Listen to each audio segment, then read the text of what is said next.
Setiap anak lahir dengan keunikannya masing-masing, mulai dari minat yang disukai, bakat yang dimiliki, dan kemampuan individu yang beragam.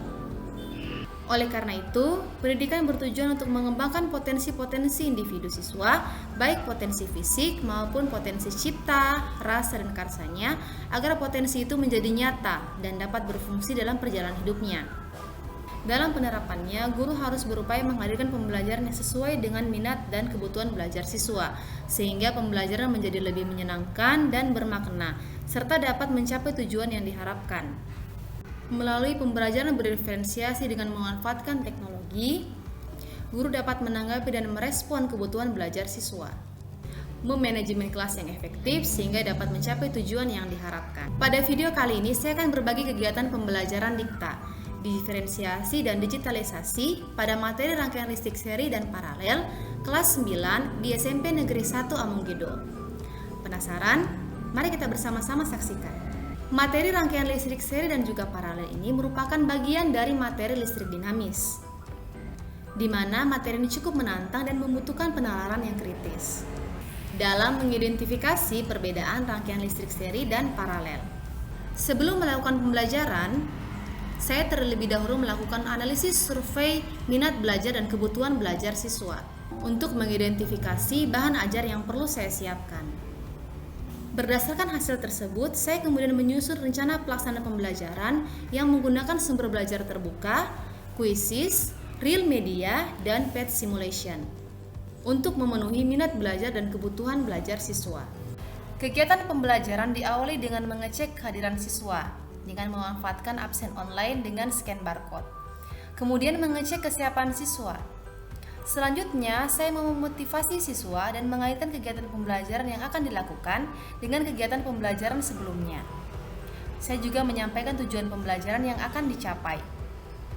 Untuk dapat memetakan prasyarat siswa dari materi yang akan dipelajari, maka saya juga melakukan analisis diagnostik pada kegiatan pendahuluan dengan memanfaatkan aplikasi Quizzes. Melalui hasil analisis diagnostik, kita dapat memetakan siswa menjadi 3 kategori, yaitu kategori 1 paham utuh, kategori 2 paham sebagian, dan kategori 3 belum paham. Memasuki kegiatan inti, saya memberikan stimulus kepada siswa dengan menayangkan sebuah video berkaitan dengan rangkaian listrik. Suasana pembelajaran menjadi lebih menyenangkan saat siswa mulai melontarkan pertanyaan-pertanyaan berkaitan dengan perbedaan rangkaian listrik seri dan paralel. Selanjutnya, dengan panduan lembar kerja, siswa akan melakukan identifikasi lebih lanjut dalam kelompok. Siswa dibagi dalam beberapa kelompok sesuai dengan hasil analisis diagnostik berdasarkan tingkatan kategorinya. Siswa dengan kategori 1 akan menjadi mentor bagi yang lainnya. Namun dia juga dapat bertanya kepada guru jika membutuhkan bantuan. Guru menyiapkan beberapa sumber belajar yang dapat digunakan siswa untuk mengidentifikasi perbedaan rangkaian listrik seri dan paralel. Siswa dengan gaya belajar audiovisual dapat menyaksikan video pembelajaran melalui YouTube. Siswa dengan gaya belajar kinestetik dapat lebih aktif dalam membuat rangkaian seri dan paralel dengan menggunakan alat dan bahan yang sudah disediakan. Siswa dengan minat belajar terhadap teknologi dapat menggunakan path simulation untuk membuat rangkaian listrik seri dan paralel. Pada sesi selanjutnya, siswa akan mempresentasikan hasil diskusi sesuai dengan minat belajar masing-masing. Terdapat kelompok yang mempresentasikan hasil berupa rangkaian listrik seri dan paralel melalui real media. Ada juga kelompok yang mempresentasikan hasil diskusi melalui media path simulation. Setelah itu, guru bersama-sama dengan siswa membuat kesimpulan berdasarkan hasil yang telah didiskusikan.